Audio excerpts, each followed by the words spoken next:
And now, it's time for another Dice Tower review with Tom Vasel. Hey folks, today we're taking a look at the Ticket to Ride 10th Anniversary Edition. Yes, this is a giant box. Doesn't even fit on my shelf here because how big it is. This is the 10th anniversary of a very popular game, Ticket to Ride. It's much pricier. It has cooler components inside, although, like most Days of Wonders games, comes with a very nice insert that holds all the components, including some custom little tins that hold your pieces that fit nicely inside here.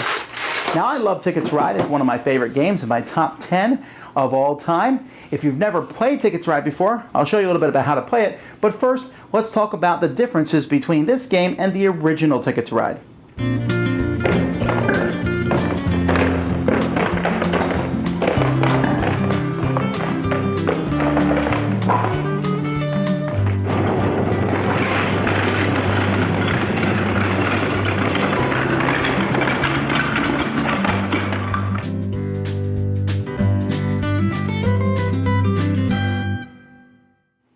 Okay, the first thing we're going to do is compare the two versions. This is the original Ticket to Ride board, and you can see that when I stick it here, the new board is so much bigger. And we're going to take a look at the new board in all its glory, but I want to talk about something that's pretty important. The trains that come with the new version, they fit perfectly on the old map, or on the new map, I'm sorry. But when I try to play them on the old map, these trains aren't going to fit in. For small routes, they'll fit in okay. You can see I can squish them there between Nashville and Charleston. But if I try to do a bigger route, let's say between St. Louis and Pittsburgh, as I stick these trains on, you'll see that I'm going to really have to squeeze to put them in. So I think it's possible to play with these new trains in older maps, or the other maps like Europe and such, but there may come parts where they might not fit on because they're about 30% bigger than the original trains. So, that being said, let's take a look at the new board. You can see that it's a much nicer looking board. It has some beautiful artwork on it, even has a little bit of a joke about, well, I'll let you find the joke yourself. But there's a little joke on the board. Now, we're here though to talk about the trains and the cards, the differences in them. Here I have the new trains next to the old ones for comparison purposes, and you can see that the new trains are just fantastic. You have your blue passenger cars, you have the black coal cars, you have the green box cars, you have the yellow, well, or brown. This game actually considers these to be yellow pieces. In fact, it comes with a yellow scoring token for them, which causes a decent amount of confusion. I would have just made the scoring piece brown, but whatever. And then we have the animal cars, and these ones here, and this will be hard to show up close, but this is my favorite of the cars because you can see the little giraffe head sticking out of it, the circus piece. So this is just a fantastic car, and I'm not normally a person who tries to pick a color, but when I play with the new trains, I try to pick red. Now, these pieces all come in little tins. You can see this tin here. It's a really solid tin. Each tin comes with a lid, fits in the box, and just very easy to use piece-wise. So there's a tin for each color. Here's a comparison of the new cards versus the old cards. The new cards are on your left, and I'm comparing these, by the way, to the 1910 cards. If you have the original Ticket to Ride, then you have the really small cards, which, of course, these new cards are better than. These obviously have a bigger border on them, easier to see the symbols, and they've also changed how each of them looks. So you can see the cars changed. I like them all better, except for the locomotive. I actually like the old locomotive more because of just the whole rainbow feel to it. To me, just made it easier to tell that it was a Wild. But still, very good quality cards. Finally, we have the ticket cards. The new ticket cards have more of a tan color to them, I guess so that they match the map, but they're pretty much functionally identical to that. Now, if you've already know how to play Ticket to Ride, then skip this because I'm going to just give a quick brief overview of how the game plays. Everybody's going to get a pile of trains, and everybody is going to get a handful of some of these colored cards that match the board, and everyone's going to draw some tickets and keep some of those tickets at the beginning of the game. On your turn, you have three options. You can place trains on the board, you can draw cards from over here, or you can take more tickets. Drawing cards is one of the things in this game that you can do. You can draw two cards. You can draw two cards from the face-up ones. As you draw each card, you replace them. or you can draw from the top of the deck. Now, when you draw cards from the top of the deck, you don't know what you're getting. When you draw the face-up ones, you know what you're getting. The wilds are great cards, but if you draw a face-up wild, that's the only card you get. So that counts as both cards you get. However, if you pull one off the top of the deck, then hooray for you. If there's ever 3 face-up wilds here, then everything basically resets and we draw 5 more cards there. There's no hand limit. You can have as many cards as you like in your hand. The other thing you can do on your turn is you can place trains on the board.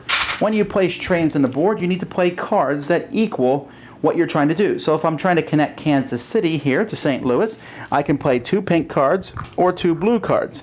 I cannot play just one card. I can't have a train that goes halfway between. I have to fully connect them. If the lines are gray, I can use whatever I want. So here I could use 2 yellows, 2 reds, 2 blacks. I can't mix colors, but the colors can be what I want. In a 2 or 3 player game, if one person takes one of the lines, when there's 2 of them, nobody can take the other one, although in a 4 and 5 player game, you can use both lines. When you place these trains out, you're going to get points equal to the number of trains that you placed. So 1 train gives you 1 point, all the way up to 6 trains, giving you 15 points. So obviously placing the longer routes is better for you, but will require you to save many more cards. Wild cards can be used in the place of any color. Now, if you collect a ticket during the game, you're going to be trying to connect 2 cities. This one, for example, wants you to connect Kansas City and Houston. To do that, I simply need to have trains that go from Kansas City to Houston. So let's say perhaps that I have trains so that they go like this. At the end of the game, I will reveal that card and I will get 5 points. If I had not connected those by the end of the game, I would lose 5 points. So taking big tickets that have huge points on them can score you a lot of points, but can also make you lose points. How you connect them also doesn't matter that much. I could have connected them like I did here, or I could have gone halfway around the board. So this will continue until one person is down to 2 trains. Like I said, you can also draw more tickets. You draw 3 tickets randomly, you have to keep 1, but you can keep more of them, so that might be good or bad for you. At the end of the game, when one person's down to 2 trains, everyone gets 1 final turn. Then you total up points that you've scored throughout the game, plus or minus any points for the tickets that you have, plus 10 points for whoever has the longest route, or if you're playing with one version of this, points for whoever has the most tickets. Whoever has the most points is the winner of the game. Now, when I've been talking about the original game, I've also been including the 1910 expansion. That was an expansion that came out after the original Ticket to Ride that replaced the train cards. Before they were Hobbit-sized cards, smaller than this. They made them the bigger cards. It also added more tickets and a few more rules. That expansion is included with this game, although oddly enough, they didn't include the rules for it, although the rules are pretty simple. There's a few different, there's some what they call big cities on the board you can play where you all the tickets attached to those big cities, or the way I always play now, which is the mega cities, which is where you use all the tickets and whoever gets the most tickets gets points at the end of the game. And at the beginning of the game you draw 5 tickets and keep 3 as opposed to drawing 3 and keeping 2 like the original game. So they said that they didn't put these rules in the game because they figured everybody knew them or whatever, but they're online and you can find them easily. So you can play it as regular or with those expansion rules. That's a minor quibble I have with this. I don't know why they wouldn't put them in the original box. But other than that, I think that this is a fantastic thing. Except, okay, you don't need this. You don't. Okay, this is the cheapest on Cool Stuff. I think it's $80. Okay, that's pretty pricey for a game like this. Now, I don't think it's that pricey for a game that I know that I'm going to play probably 100 times for much. To me, that's, if I play this game 100 times, that's 80 cents per play. Wow, that's so worth it. All right? But if you're not going to play it that many times, or you already have the original Ticket to Ride, you would only get this because of the sheer quality of it. It's really nice. It looks fantastic, but the original Ticket to Ride isn't a shabby game by any means. So that one's worth having too. Like I said, this box is big, so I'm gonna have to I'm gonna have to put it all the way on the top of my bookshelves to fit this one in.